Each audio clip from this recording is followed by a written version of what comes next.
You know, some cars can get a little bit lost in translation, misinterpreted, and it's a crying shame because the net result is that they're horrifically underrated. And the Honda NSX perfectly embodies this. Sure, it's not as exotic as a Ferrari or as flamboyant as a Lamborghini, but it's a brilliant machine. And on our questionably crumbly tarmac out here on the UK, and when you've got weather as changeable as ours, I think it's got the measure of an F8 Tributo. This is the new and updated version of the NSX. I'm going to use it to show you why.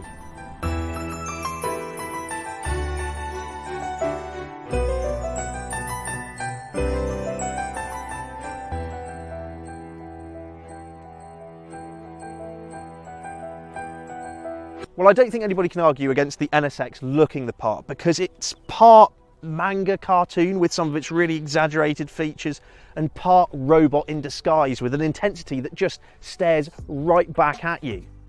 Like a beautifully folded piece of origami, there's neat and calculated creases that detail this overall shape. It's bold enough to capture the imagination, but Japanese enough to be polite about it. Ducts and vents channel the air around this car, with some surfaces cutting cleanly through the atmosphere and the others using it to generate downforce. It's a low-slung, raked profile with great big vents on its shoulders that all leads to this surprisingly pointed rear end. A neat diffuser plays host to a quartet of exhaust pipes bunched at the bottom. This specific car is finished in thermal orange, which is basically radioactive to your retinas, but I think it looks utterly fantastic with its contrasting carbon fibre trinkets. It's got 19-inch alloy wheels at the front and 20s at the back, hiding carbon discs. Something that just hints at the performance that lurks beneath this sculpture. I'd actually call this specification the Iron Brew Special because you've got this vivid orange paintwork and contrasting blue leather on the inside, which I know is not going to be to everyone's taste, but neither is Iron Brew. The sport seats are wide and accommodating, and whilst they're plenty bolstered, you don't feel hemmed in like you are in some other supercars, meaning that this is much more comfortable over a grand tour. The dashboard is full of interesting contours and brushed aluminium, and a big wide central stack divides you and your passenger. You sit low, you feel plugged in. But unlike other supercars, nothing in this cabin feels brittle or like it's going to fall off in your hands. This is a Honda after all, and it's been built to last. However, the cabin is starting to feel a bit dated now, and some of this switchgear has maybe had its time. However, the Achilles heel of this entire package is the infotainment system that just drives me mad. It was terrible in a Honda Civic. It is terrible in this. It's exactly the same system. It is clunky. It is slow. It is not intuitive. Things are hidden within menus, and frankly, its only saving grace, you can plug an iPhone or an Android device into it and use Apple CarPlay or Android Auto, which is basically what I've done from the second I got into it. And whilst we're chatting a slightly more negative tone, the boot in this car does leave much to be desired. Unlike an R8, you can't open the frunk. Instead, you've got a compartment behind the engine and sort of sat on top of the gearbox, meaning things get quite hot in there, so no frozen pizzas. But it's also 125 litres, which, you know, isn't all that much when you compare it to something more practical like a Porsche 911. But that's enough of the dull, boring bits of the NSX. I think it's about time we hit that starter button and went and chased some tarmac.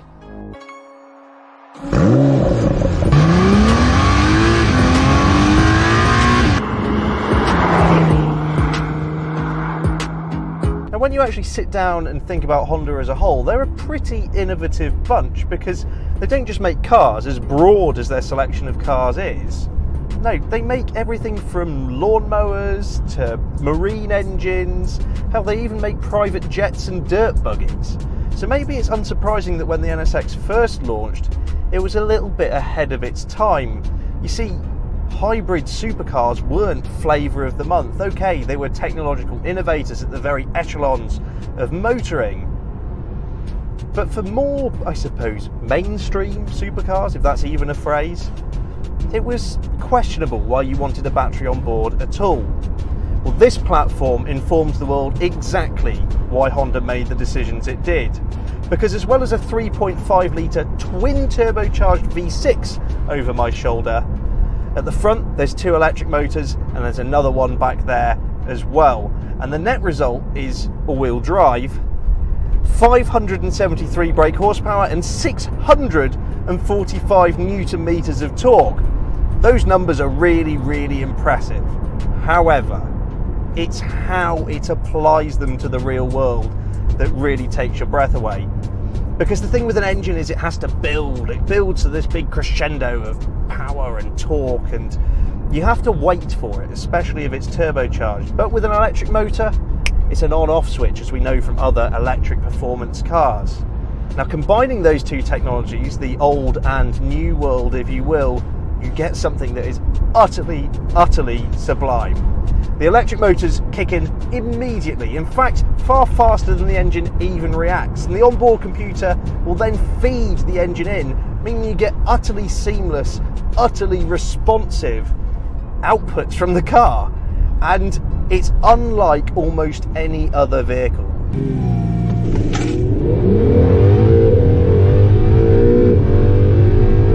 The responses from the powertrain are simply telepathic. They are that responsive, and that is exactly what you want in a high performance car. However, the NSX has its moods dictated by this big dial down here. Turn it one click to the left and you'll have the modes that I crept out of the garage in this morning. Quiet mode will use the electric motors at low speed, and it'll allow you to leave the garage without barking that V6 at the neighbours. But it also has a really great trait of, whenever you're around town, of predominantly using electricity like it is now. This car doesn't have a dedicated electric range or even a socket to charge it up. It's not a plug-in hybrid, but the system is sophisticated enough and the battery is good enough to get you at relatively low speeds through the urban sprawl without firing the engine at all. And it's not like it's a limp home mode either. Like, it's responsive, it knows what it's doing. And yeah, it's quite nice. It's weird with a car with so much visual theatre to quietly make its way through its adoring crowds, because, I mean, obviously this car gets a lot of attention and everyone's expecting the boom and noise of a supercar, but instead, like a spectre at a feast, you glide on by. Turn things up a notch, you enter sport mode, and this is kind of where the NSX spends most of its life. The combination of electric and petrol power is really seamless, how it slips in and out. Torque fills where the engine's building, you know, allows the engine to do its thing, just supplemented by the electric motors. It's great. The fact that this is all-wheel drive, and an intelligent all-wheel drive system at that, where it's distributing power as and when, and the torque vectoring is really at play continuously in this car to ensure that there's a beautiful level of grip and chassis balance. Yeah, it's super, super impressive.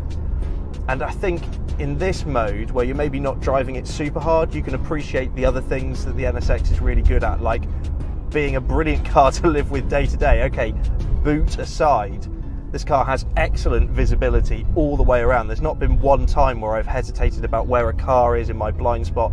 The mirrors stick out nice and wide. It's a great view, actually, looking over those sort of haunches at the rear. But more importantly, I can see around the car. Big windows, pretty good rear visibility. Yeah, and it takes the edge off. It takes that air of intimidation off of driving a supercar on the regular. Pick up the pace and hit the twisties and you'll find this steering to be an utter joy, which is amazing because both the steering and the braking systems in this car are all fly-by-wire, meaning they're not physically connected to what they're controlling, which you would imagine would leave the whole thing feeling devoid and dead of any sort of interaction. And actually it's quite the opposite. Honda have really worked some magic here. I'm really quite impressed. The steering has a real deftness about it. You need very small inputs to manipulate the car in its change of direction. And whilst the bite of those carbon discs are obviously impressive, how you can really accurately modulate the brake pedal is more impressive again, because ultimately that is how you're interacting with the car. Turn things up and over again into Sport Plus and the car knows that you're ready to play. Everything weights up, everything tightens up. You can hear that engine being a bit more vocal. The DCT gearbox, which is fantastic by the way, very, very subtle when left to its own devices, but incredibly responsive when you crack the whip, has already selected a lower gear. It knows we're ready to play. You very quickly get a feel that the NSX has a total read on the road ahead of it.